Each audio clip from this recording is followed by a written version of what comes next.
Kay mayong buntag ka na tanan, salamat sa matahong nga choir, no? Undivided. Mo ginay gipangamuyo sa Ginoo, kung basahon nato ang John 17, no? Nag-pray gyud ang Ginoo nga His people will live in unity, no? So salamat pa sa Ginoo sa atong panaghiusa, no? As people of God.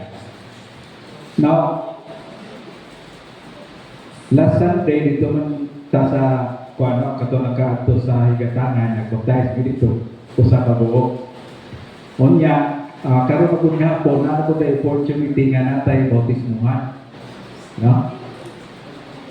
So, pero diri ra sa tungod sa may libahan ka tingali mag-baptize. Unya, no? Mga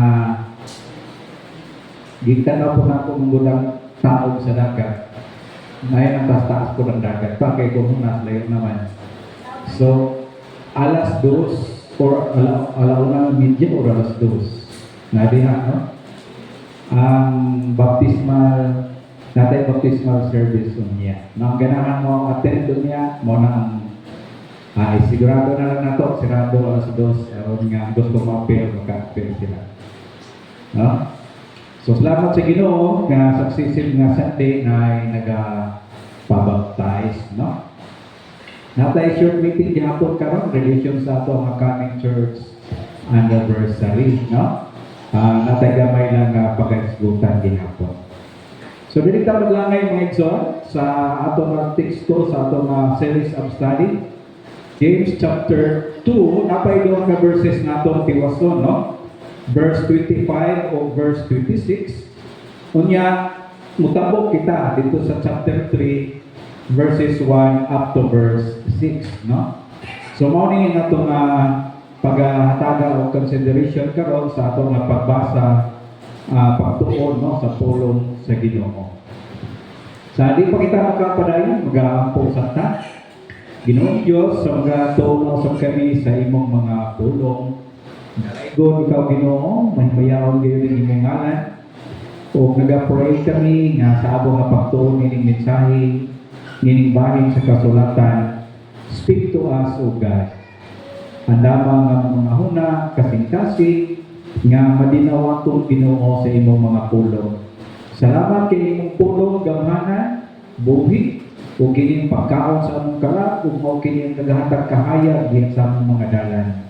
Kami nag-aampo ng imong Espiritu Santo, siya magalamdag sa mga huna sa mga usap, sa ingon ang imong mga langitnon nga mga pulong, ang mga kamatuoran, amo kini masabtan. In Jesus' name, Amen. Now, last Sunday, natungkuluhan sa itong mensahe, faith alone but not alone. No? Now, natay pa sa buong mga igsoon sa chapter 2 sa Book of James, naidwa ka hypothetical scenario nga gipresent si James. Kung yagi kanya nga scenario, naghatag siya o instruction. Una, pagsugod sa chapter 2, mga igsoon, ingon ni James, kung doon na dahil musimba, nga igsoon ninyo sa pagtuo. No? Nga wala nga siya, kanang pupri kayo ba? Ang iyang panakot, dili presentable. No? So, ingon ni James, dapat ang mga Kristohanon, no? Ang atong gugma para sa tanan, dili lang sa mga pinili. No? Kaya kung doon na pupunoy mo simba nga, nindot o bado, no? Very presentable, ilado sa society, kanya moray takdon. So, ingon ni James, ang mga Kristohanon sa gatherings, kinahanglan magtinagdanay sa usamo ng paghigugma mga igsoon nga walay pili. No? So, muna siya. Ay ikaduhang na hypothetical scenario, ingon ni James, kung doon na mga igsoon sa pagtuo kauban sa pagsimba, nga sila walay dikaon. Ang sila walay bisti. Luoy kayo, pampado, luoy kayo. So, ingon na po ni James, naghatag siya instruction. Ingon ni James, dapat sa atong pagkakristohanon, ipakita nato ang gugma pinaagi sa pagtabang. No? So ang gugma pinaagi sa pagdawat sa tanan, ang Kristohanon gugma pinaagi sa pag-extend og tabang sa mga nanginahanglan. O mo ning ang emphasis nato sa miagi nga mensahe. Faith alone but not alone. Naluwas ta by faith. Pero ingon ni James, humanta giluwas sa Ginoo sa manron. So kinahanglan ang ato na works. Okay? So atong good works mao ni mga igsoon ang makapa-edify sa mga kaigsuonan. It will allow our hands, no, to extend help sa mga nagapanginahanglan. Now, karon gi-argue man gud ni James mga igsoon kadto mga nag-claim na nagtuo sila Dios, no, pareha kining mga Israelites. Naman sila kaya gitawag nila nga Shema, no? There is only one God. O mo na akong ginatuuhan, wa na'y langin. Mo na ang Israelites mga igsoon.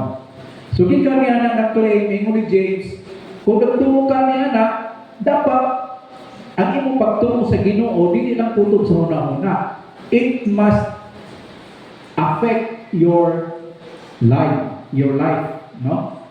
Kay pinaagi sa atong mga gawi, doon makita na nagtuo ka Ginoo sa atong mga gipangbuhat. Gipresent nato mayroong Sunday nga gigamit nga illustrasyon James, no? Si Abraham, no? Mahumanatan nato sa miyagi. Ay kaduha nga gipresent ni James kini si Rahab. Mao na karon ang atong pagtagaan consideration. Ingon sa verse 25. Okay? And in the same way, was not also Rahab the prostitute? Mo ni ang background din ng bahinana, no? Prostitute. Justified by works, which she received the messengers and sent them out by another way. Ang background mo din sa story mga igsoon, before the conquer sa mga Israelites, no, sa time nila ni Moses, before nila gi-conquer sa time nila ni Joshua, before nila gi-conquer ang kining Jericho, nagpadala sila og spy, no? O kining spy mao ning sulod dito sa Jericho, ug unya dito sila nakadayon, no, sa panimalay ni Rahab. Ug maayo na lang kay kining nga mao nga babae, usa na siya ka believer, nagtuo siya sa Diyos sa mga Israelites. No? Now, so wala pa siya ming dawat, no, nining mga spy nga mga Israelites. Before pa ni sila inabot mga igsoon, kini si Rahab, believer na ni siya. Ang mga istorya ni Rahab nga nabatian niya ang nahitabok sa mga Israelites sa dihang mintabok sila sa Red Sea. Paano sa mga Israelites conquer ang mga nasod as the journey paingon sa promised land. O si Rahab, kung umana niya nabatian nga mga story, mingtuo siya sa Diyos sa Israel. Now karon, ingon din si Rahab, although ang iyang background siyang kinabuhi, dili maayo, no? Usa ka ingon diri prostitute, pero yun sa Bible, she was justified by works when she received the messengers and sent them out by another way. Kung kanino pa nato mga igsoon sa aging pagtuon, atong ipasabot kining meaning sa gitawag justified. Lahi ang justified nga meaning sa gisulti dinhi sa context sa Book of James o sa justified nga gisulti sa context sa teaching ni Paul. Si Paul nagagamit siya word nga justified sa libro sa Roma, no? In other book, ang justified nga giingon ni Paul, man will be legally righteous before God when man believe Jesus Christ. Mo na ang teaching ni Paul about justification. Kang James naman, ang iyang justification mga igsoon, Dili siya legal standing. That man is righteous before God. Ang kang James mga igsoon, man is righteous before man when they see the good works, mga igsoon. Sa dihang makita no ang desisyon ni Abraham, ang desisyon ni Rahab, makaingon ang mga tao, kini siya, nagtulog yun ni siya di ay sa Diyos tungkol sa iyang desisyon. No? So, dili sa yun ang desisyon ni Rahab, mga igsoon. Nagtagaan sa nato contrast gamay no, si Abraham o si Rahab. Si Abraham, no, lalaki, yes, father of Jewish nation, unya makita nato nga high ang morality ni Abraham, no? Whereas kini si Rahab, no, usa siya kahintil akan na anay. Unya matawag po ni siya nga social outcast. Kay simpre immoral man siya. And a former pagan ang background ni Rahab. Pero mo ni ang punto mga igsoon, ang point mo ni. If the most respected man, mo na si Abraham, no? And the most marginalized woman, mo ni si Rahab, were both justified by their actions. Pero mo ni principle, the principle applies to every believer in between. Nga sa ito ba mga igsoon, bisan ang tao kung sa iyang status sa kinabuhi, no? Kung may nga siya nagtuo, no? Believer ni Jesus Christ, makita ang mga igsoon gihapon in different capacity, makita ang ilang good work sa ilang kinabuhi, no? Now, ang nature sa work din ni Rahab, very risky. Nga nang risky mo kayo niyang pag-express sa iyang pagtuo mga igsoon. Rahab's work was not an act of traditional religious, no? Kanang gitawag ng mga practices na fasting, no? Kanang religious offerings or sacrifices, dili mo na nang gihimo ni Rahab. Mao ni ang risgo niya. It was a treasonous act of protection for God's people. Treason. Ang treason mga igsoon, life sentence ni kay usahay ka krimen. Butraidor ka sa kaugalingon ni mong naso. Mo na siya. Treason, no? Kay hidapig man si Rahab sa mga spy. Katong ipadala nga spy ni sa mga Israelites, unya kay kaaway mo to nila. No? So, dako nga atraso. Pero ang iyang desisyon nun sa man. Rahab didn't just say she believed the God of Israel was the true God. She staked her life on it by hiding the spies and misdirecting the authorities. Iyang kitagong ng mga spy, ningabot ang mga kauban niya, ipangutanan nakapatingin na na-spy, nakasunod sa puta na to. Hingan naman kung paingon sa imong balay, asa naman sila? No? Kung sito bang Rahab, oo, dirito sila, pero hilakaw na. Pero ang story, kung basahin niyo ang story mga igsoon, igitago din ni Rahab. No? Wala actually nakalakaw itong mga spy. No? So, liman kaniya na, kung na-discover ito mga igsoon ang gihimo ni Rahab, kung sa may tabo, kang Rahab, pwede siya ipapatay. Tingnan niya na ang risgo sa iyang gihimo nga desisyon. No?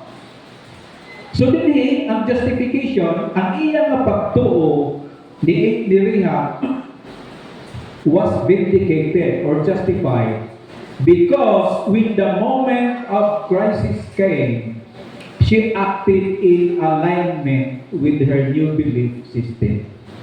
Unsa may nakapahimo niya tulod og desisyon nga iya tong himuon tungod sa iyang belief system, mga igsoon. No, ang iyang pagsalig pagtuba, even ang cost ang iyang kinabuhi, pero iya tong detail nga desisyon. No? Diba, manadili mo ni sa inyo ng magtuo ka, follower ka ni Jesus Christ. In this world, you will have persecutions, ingon sa Ginoo. At kung may persecution, dili na sa iyo, no? Na may mga level sa persecution. O mga igsoon, mao ni si Rahab, no? Iyang gitay ang risgo. Na parang padayon ta sa last verse sa chapter 2, no? Ingon din mao ni ang gingon. For as the body, apart from the spirit, is dead, so also faith apart from work is dead.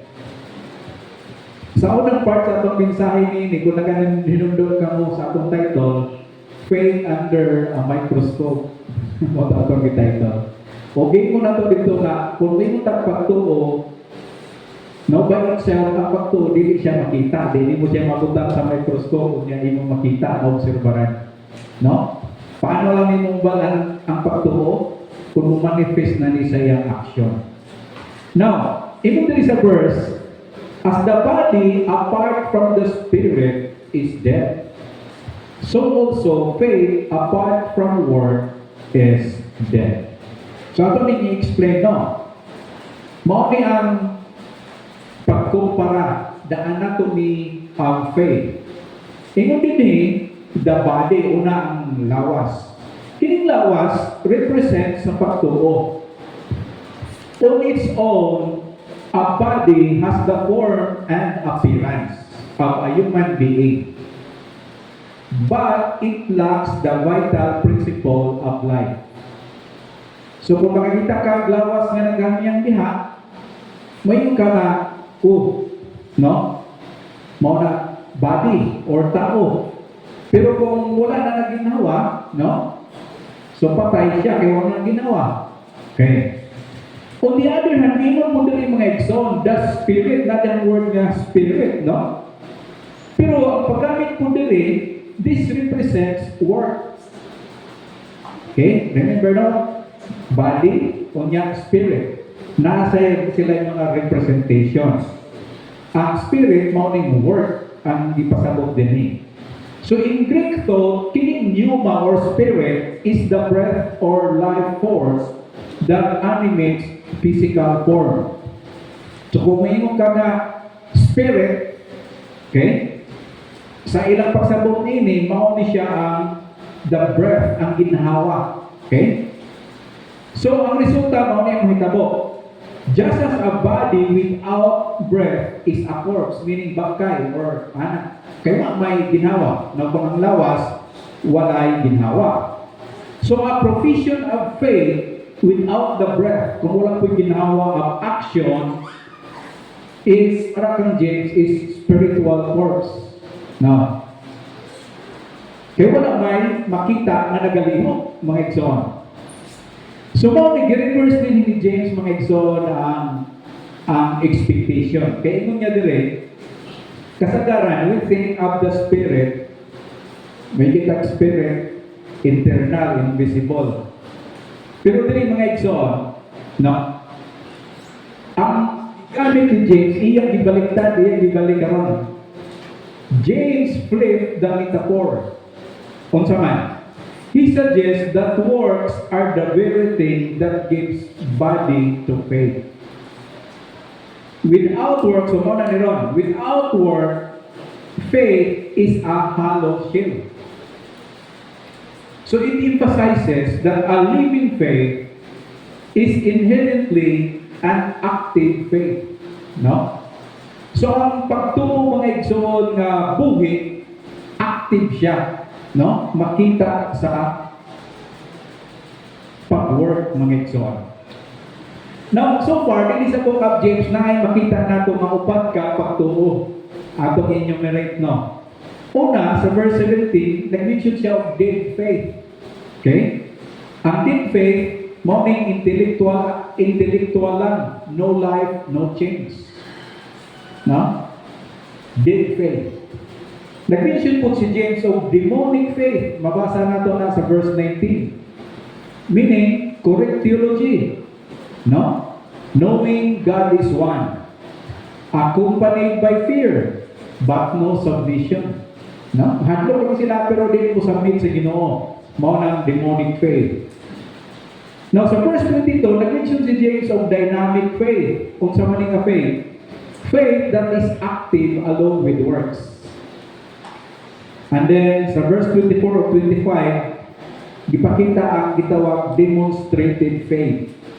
Faith that is vindicated or justified before the Lord through obedience. So mao na ang mga gimension din nga pagtuo mga exhorto. Now karon sa may ma-learn nato nini nga verse. Mao niya. For James para niya, the ultimate proof of a relationship with God is not creed, no, kanang nalista diha nga belief, but a life that has been set in motion. No? Mas mailhan, ingon ni James, mas mailhan ang tao Kristohanon siya kung nagilabuhi siya sa gugma, makita sa iyang mga gawin, sa iyang ginapahimo. You will be easily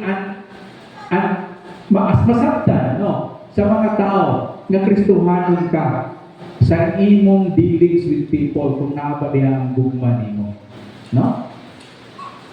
Madinawaton sa tanan, mapinabangon sa mga tao, mo nang pakita din ni James mga exhort.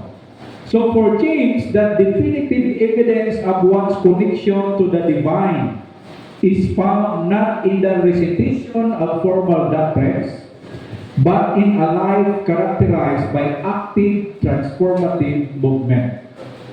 Now mga exhort, please do not misunderstand, no? Nga dili importante ang doctrine. Importante kayo ang doctrine. Pero sa kang James Manggod, kung atong, that's why mo nato ano nga, ang James, instruction sa mga believer paano magkinabuhi. Very practical Christianity ba? Ang equivalent ni sa Old Testament ang Book of Proverbs.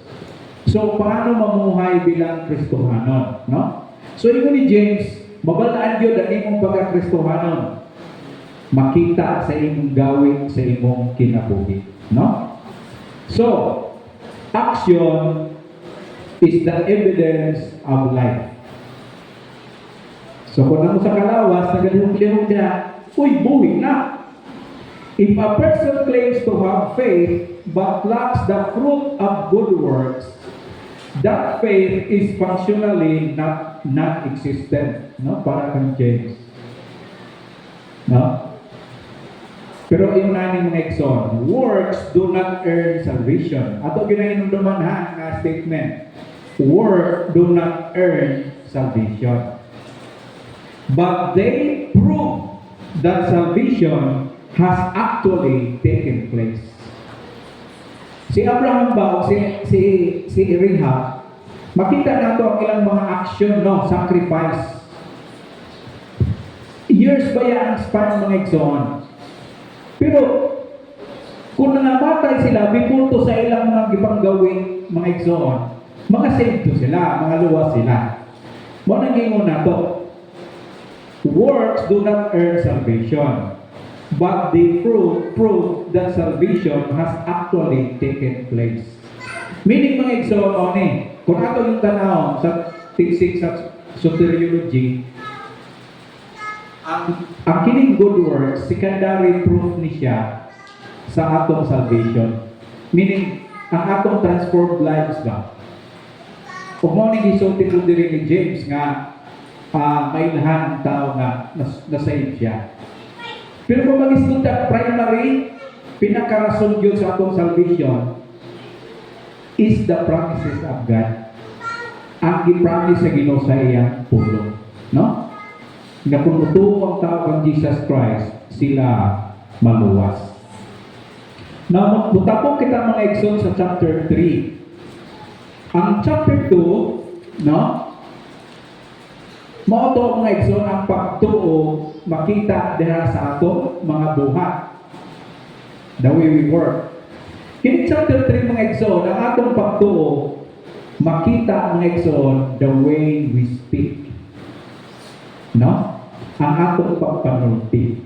Gani ang mensahe sa chapter 3 ginauluhan kini accountability of our words. No? mahitabo na sa atong pagpanulti. Human daw kita na Kristohanon, it will affect not only in our hands, but it also affect in our thought, in our tongue, mga igsoon.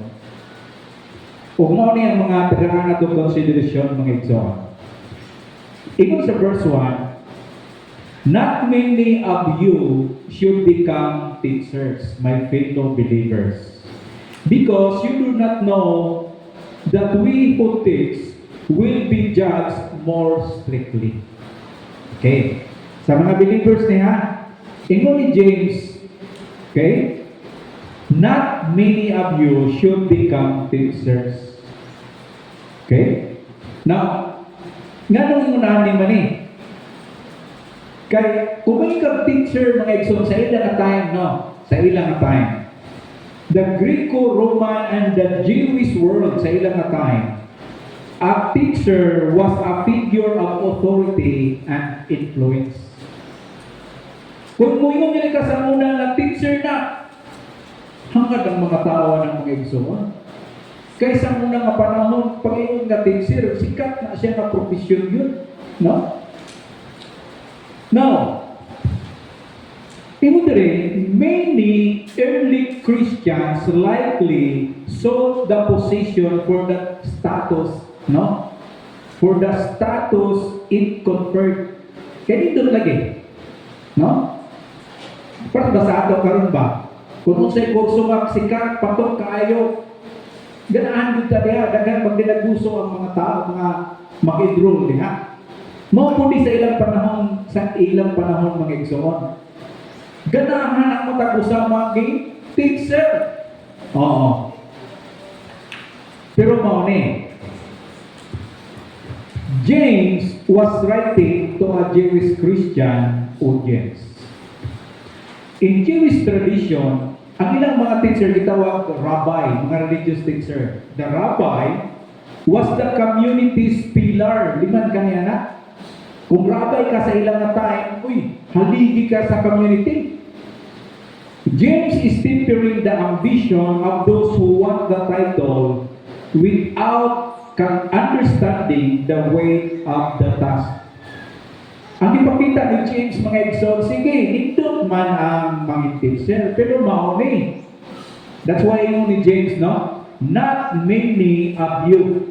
Kung saan pasabot niya na mga igsoon, it means this isn't a total prohibition, but a warning against mass entry into the role. Wala nang prohibit ni James kung gusto ka mag-teacher, sige. Pero, naikosyon mga igsoon, no? Kung himo ka niya na. Kaya mo sa verse, you will be judged more strictly. Oh. If you want to be a teacher of God's Word, ingon ni James, you will be judged more strictly. Kung saan may pasabot ni ining mga igsoon, nag-isgot kini, no? Ingon dito, James is not saying teachers lose their salvation kung i-judge ka. Dili na ang pasabot. But that they face a greater degree of accountability. Kung gusto ka maging teacher, maraming butang na ito sa una-una. A greater degree of accountability. Dakong tagtulupagon mga igsoon sa aton pagka-teacher. No. Teacher or preacher. So, mo ni ang big picture na makita nato ha. James chapter 2 focus on faith without works is dead. James chapter 3 verse 1 serves as a practical application. Kumbaga, your work as a teacher is your words. So sa mga teacher, ang ilang work, ang ilang pagsulti. No? Kaya sa succeeding verses ini, verse 1 up to verse 12, nagahisgot na ni about talking, the tongue. sa atong pagpanulti mga igsoon. So far mo ni, if you want to be a teacher, you must master your tongue. Mao na ang mensahe. Which hidden, si James iyang i-argue, is humanly impossible. Lisod kaayo i-master ang tongue mga igsoon. Pero kung teacher ka, kinahanglan imong piliton nga ang paggamit sa atong mga pagpanulti, no? Maging precise, very exact, o kini sakto gayon. Kaya niya mga igsoon, in biblical theology, di ba ingon sa Bible, to whom much is given, much is required. No? Muna na, kung sa imong naibaluan, o kung sa inaanin mo, na kay accountability na imo nang i-share. Because a teacher influences the spiritual formation of others. Pero maupod ni, their errors are not merely personal, they are communal. Nga sa ato pa mga igsoon, ang usang ka teacher, inigtudlo niya, kung nasayop siya, dili lang siya ang nasayop. Maapil o kasayop ang iyang gitudloan. So sa ato pa, inigsulti nato, kitang mga teacher and preacher, kita nga na ministry diha sa gawas, inigsulti nato, kung sakto, praise God. Pero kung nasayop ka sa atong mga pagtudlo, mauna karon ang atong accountability. Kaya nga no, it can affect people, no? Now, in sa verse 2, we all stumble in many ways. Anyone who is never at fault in what they say is perfect, able to keep their whole body in check. So, sa maninin mga igsoon, ang isulti about sa tongue, no? Ang word niya na stumble. Okay? It literally means to trip or lose one's footing. Mura na, off-balance ba? Muna siyang stumble. Di ba? Napandol ka, off-balance. So James is not describing a catastrophic fall from grace ni sa mga believers. Pero ito na ni, but rather the frequent daily missteps that characterize human life. Nga sa ato pa mga igsoon, sa atong mga gipagtudlo, no? Kini siya pwede kini makahimo pag-stumble, no? Gani mo ni James dinhi apil siya, we all stumble, no? Mas-stumble kita when we speak, no? Now, dito sa verse mga igsoon, sa gingon ganing sa verse, we all stumble in many ways. Anyone who is never at fault in what they say is perfect. Ang dili daw masayop sa pagpanulti, ino ni James, is perfect. Pero ang perfect din mga igsoon, no? Wala din nagpasabot na sinless or flawless, no? Pero ari ang meaning niya. It refers maturity, wholeness, reaching an intended goal. So pag ingon ni James na ang usa daw pagpanulti, no? Nga sakto gani nga pagkasulti ingon ni James, kanak siya mabalaan nimo nga mature. No? Mabalaan nimo nga kanak siya mature na diha sa iya nga pagka-Kristohano. No? You know, dili mga igsoon makita nato no ang maturity daw sa usa ka Kristohano ni James. Inigsulti nato. When we speak, no? Kaya kung dire, anyone who is never at fault when they say is perfect, meaning mature. Kung kinilig mga mature na Kristohano, inigsulti nila, very calculated na. Ginahuna-huna nagmaayo, di ba? Kung nakalimod ka mo sa chapter 1, slow to speak, di ba? Naging mo dito. Ang tao na ay wisdom is slow to speak.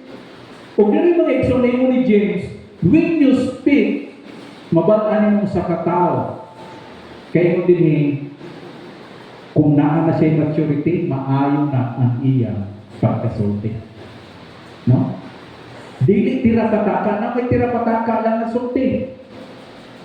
Na may mga sulti nga way ulod. Pero kung naa na gani nga sakto na pagpanulti mga igsoon, very precise in exulting. No? Kung mo rin mo ni James din hino sa mga Kristohanon, he who is never at fault in what they say is perfect, meaning mature, able to keep their whole body in check. No? Now, ito na aming mga igsoon ang logic. So, James argued that the tongue is the most difficult part of the human experience to master. Therefore, if a person can control their speech, it is a proof of a high degree of spiritual maturity. Ang dila, lisod kaayo i-control, i-contain ang dila. Pero kung kini ma-manage galing o maayo, that's why ingon ni James, kung ma-manage, usa na kailangan ng mature na ng tawanan. No? Mana mga igsoon nga, ang mugawas dito sa atong pagpanulti, mabalaan kung asa na tarating. No? Muna nga, ang bagong Kristohanan usahay, iniglakaw, inikapandol, mamalikas pa tayo. No? Kaya kung paman nga Christian, okay? Pero kung magkadugay ka ng magkadugay, kabalo na ka mo kontrol sa iyong sulti. No? Ay, sayo na ito. Ay, hindi na ni mao mapagkasulti. Natatay mo na na. No? Kaya nag-grow naman ka diha sa Ginoo, mga igsoon. Now, ito rin, if the body, di ba, lawas o tongue, kung ang tongue, halos di makita kung na part sa itong lawas, di ba? Dako kayo itong lawas niyang dila, gamay na kayo. Now, kung tandaan na itong connection ng dumay, mananing mga igsoon, if the smallest, most volatile, mo nga itong tongue, ha? The most volatile part of a person, the tongue, is under control, then the larger, the body, more visible parts and body will follow. No? Di man kanina na mga igsoon? Kung ang tongue very small, pero kung kini ma-contain, kung kini ma-control, then the whole body will follow. Di mo niya ma-influence ang tongue mga igsoon. No? Now, let's continue. Doon ay warning nga itong sabton. Pinakabinili nga statement, meaning nga verse, this humbles us, no? Sa mga aspiring teacher or preacher by reminding us of our inherent fallibility. May ka-fallible meaning masayo. Mao nang iyang pugin nato ninyong mga teacher o preacher. Kay naagid na yung mga tendency nga naay mga pagpanulti nga nasayo. No? That's why there is a call of discipline sa mga teens. No? It sets the bridle tongue as the benchmark for spiritual growth.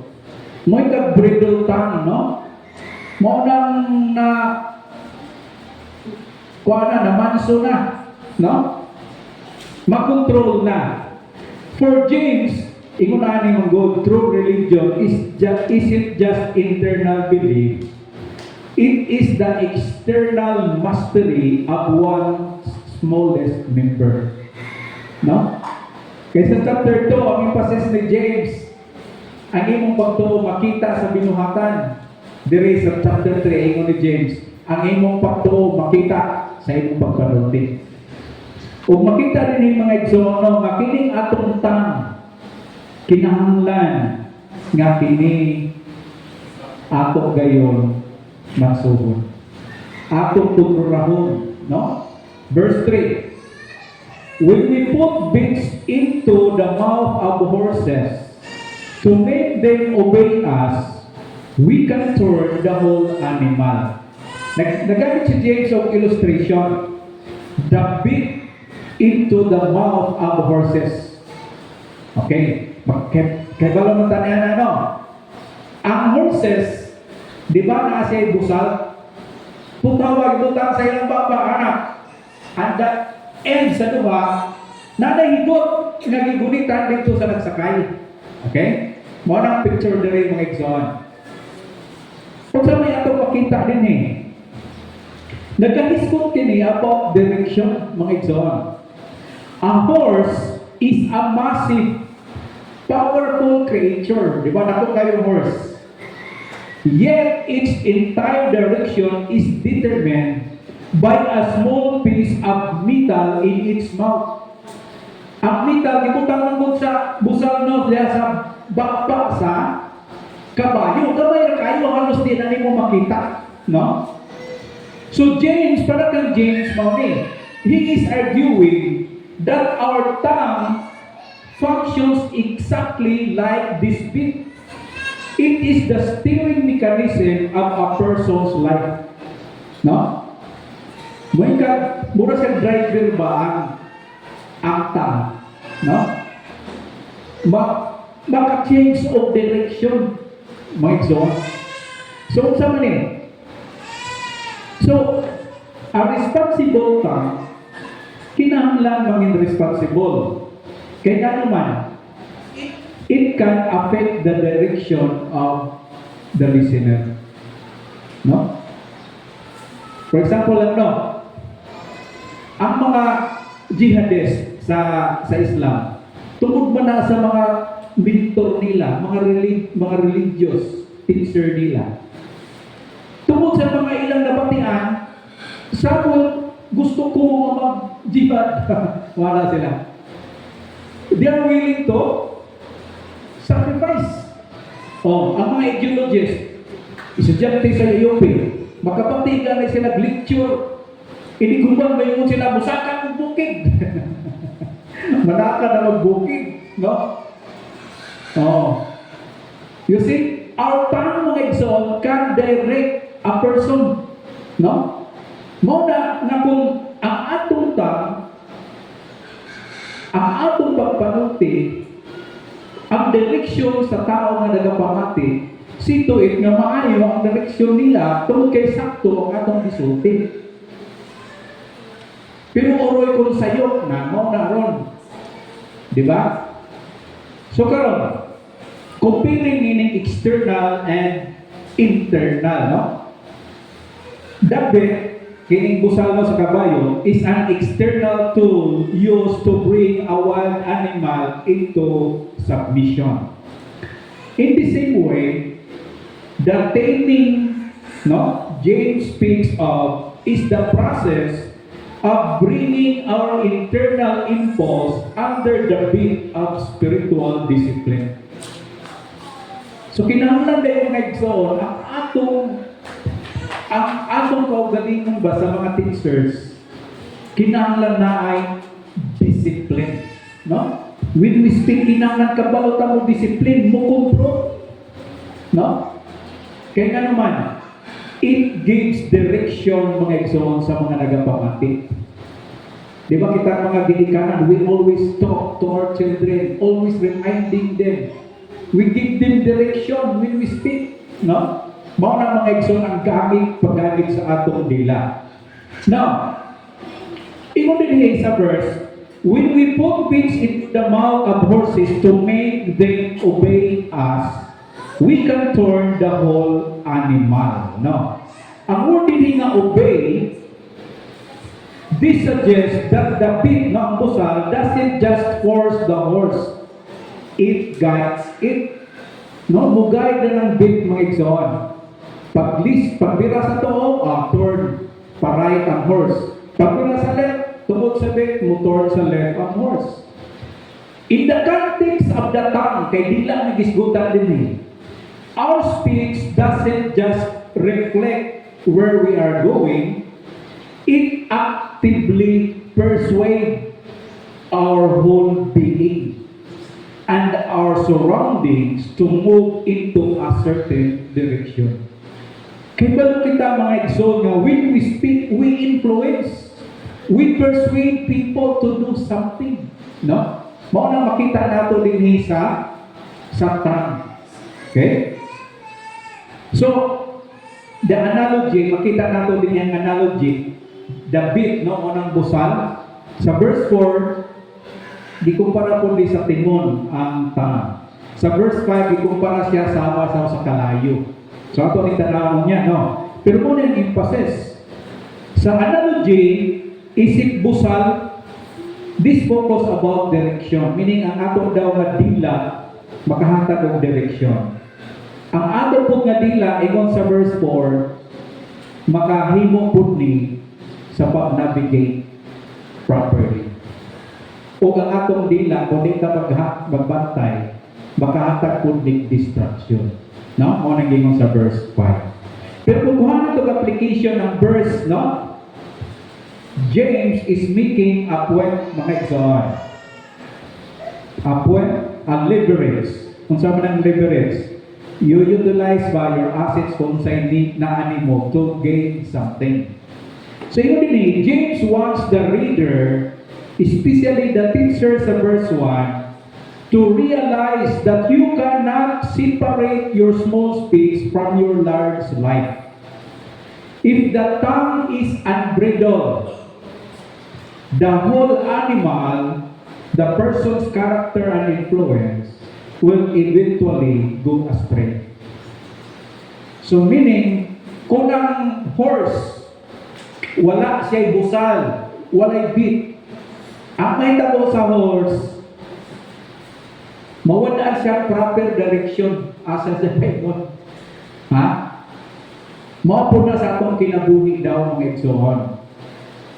Kung ang ato daw pagsulti, dili nato ma-contain, ma-disiplina, ma-insakto pagsulti, makahimo kini o kalibo, pawala sa direksyon ngadto sa uban.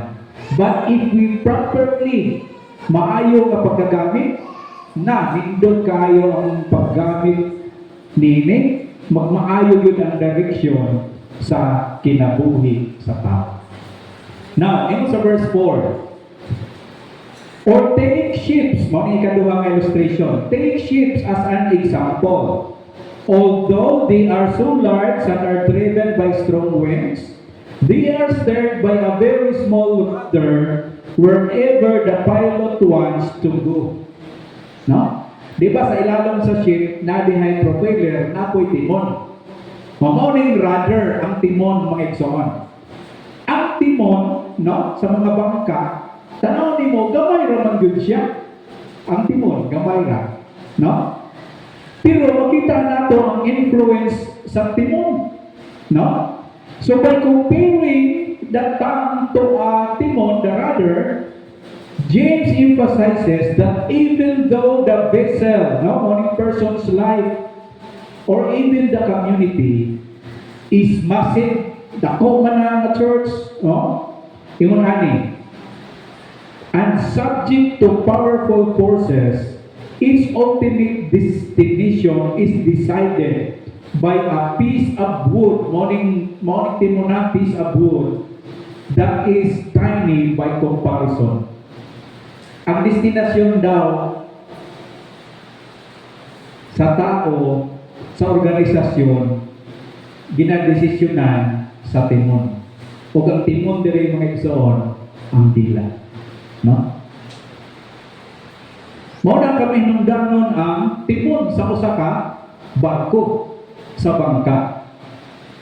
Na-mention diri gitawag the strong wind, no? Kusog nga hangin. So this represents external pressures. Morning mga trials, temptations, mga social influences, mga strong wind ni. Kung sa may pakita din ni James. James is suggesting that it is not the wind that determine where you end up, but how you steer through them with your words. Marami daw mga eksona, may nundanon. Ang tao nga naagani problema, mamati mo na silang mga tambak, no? Ang atong gitambak, makahatag kini kanila o direksyon. Mao na nga mag-aamping, no? Sa atong nga mga pagsulti. Kay kini mga igsoon, makahatag kini o determinasyon sa asa paingon ang desisyon sa usa ka tawo, no? So karon, the when maoring mga circumstances, temptations baka or other opinions, they may be loud, heavy, complete, out of your control, di ba? What ay control sa wind? Pero mauni, but your words, which seem so small by comparison, are the rudder. Mauning timon mga igsoon. They determine whether you capsize on the rocks of bitterness and compromise or navigate safely through the character and maturity. Muna nga very crucial, no? Kung ang tao bitaw na sa problema, kung na mo sumtoy niya nga, kung ka nang imong problema, aron masolbaro na, iinom na. Ito nga, nag-iinom siya, kaya namin nagsulti niya, iinom daw. Kanang imong problema, murag lisod na yun na kaayo. Mas maayo pa, maghikog na lang ka. O tuwa, naghikog no, kaya nagsulti niya, maghikog. You see mga igsoon, ang power sa words. Pero kung naka-advise mga Diyos nun, uy, si Kristohano na ay problema. But there you are, you give encouragement. Di ba, ikaw man sa istorya, may ng Kristohano, ay, salamat niya itong akong nabatihan, murang nabuhayan ko, nalig-on ko. No? Mauna mga igsoon, the power of our tongue. No? Makahatag kini og influence, no? By your words, which seem so small by comparisons, pero mura ning timon. They determine whether you capsize on rocks of bitterness and compromise, or unsa ka, you will navigate safely through the character and maturity. Depende how you utilize your tongue. No? Mga mga igsoon nga be responsible sa paggamit sa atong mga dila. Now, the tongue does not move on its own. It responds to the pilot. Unsa man ni? The heart and the mind. Kaya timon mga igsoon, dili man ang muisbog nga era. Naay nagkontrol anak dito sa taas ang pilot. No, mga seaman nini, no? Mga nautical, o mag-drive sila dito. Inigliso, buliso ko na dito mga igsoon ng timon, so sa ilalong. Kung sa may atong ma-learn nini. This connects back to James chapter 1 verse 26, where James speaks about bridling the tongue, a bridle. So the timon, the rudder is the toll, but the pilot, no, the believer's will, is responsible for where the toll directs the ship. That's why kita mga igsoon, kita mga Kristohano, kinahanglan discipline ang mga Christian, discipline with they speak, no? Kaya naman, grabe ang gamit sa nila. You can use it constructively or negatively, it can distract mga igsoon. Now, in verse 3, the bit na busal ganina makes the horse obey. Sa verse 4, sa timon naman, it makes the ship turn. So sa itong na-learn, James is building a cumulative argument. Kung sa may argument ipakita ni James Ross, your words are the steering wheel of your destiny. No? Your words are the steering wheel of your destiny. Pag sige gani kang ingon nga, ingon ani ra yun ko, pupri ra yun ko, maura yun yung destiny. No? Pero, if you look positively, mga igsoon, you speak in your mouth, you pronounce, na siya power and authority, mga igsoon. No? So, sa mga teacher, mention ganina sa verse 1, this is a warning. Nga naman, a teacher acts as a pilot for others. No? We act as a pilot to others. If they're rather, ang ilang timon, no, kitang mga teachers, our speech is off by even a few degree, the entire ship of the congregation can end up miles off course or wreck on the rocks. No? Delikado yung gayo yun di ay kining mga teachers. No? That's why sa Bible na gayon magbantay sa mga false teachers. Kaya kung ang teacher meaning, piki, kunya ang namati ng tuo, ang ilang na-acquire na learning is mga sayo. Di ba? So, mga mga igsoon, ka-delikado ang mag-teachers. Okay? So, ano po tayo no? Lapas naman dito sa oras. I-pick up na lang na ito ang verse 5, no? Hasta sa unhan. So far, karang verse 4 lang usap na ito. Pero mga mga igsoon, as we start, no? Ang pangtanang ko na ito karoon, no? Ni ka na ito. Yes, our tongue has a power. Kita ng mga pamilya, mga ginikanan, kung diripod sa church, sa atong sa atong mga conversation, ato bang digamit og sakto, maayo atong mga dila? Have we used our tongue to edify, to construct the lives that will give encouragement sa mga tao? Or basit ka gigamit ng atong dila sa atong ginabunalan, atong ginadaot, ginaguba nato ang sa katao tungkol sa dili maayo nga pagkaberti. How do we use our tongue? Kung si James atong pangutanon, ang Kristohanon makita niyang pagtuo ingon sa chapter 2, the way they work their hands. Pero sa chapter 3, ingon ni James, ang mga Kristohanon makita ang ilang pagtuo the way they use their tongue. When you speak, how it works. Makita ba ang Kristo sa aton kinabuhi? Lord God, pagkamayo ang Ginoo ang imong mga tulong sa among kinabuhi, yan po na mo, Lord, nga i-guide kami, Ginoo, sa among mga pagpanulti. Nga mahimaya ka, malipay ka, O Diyos. This is our prayer in Jesus' name. Amen.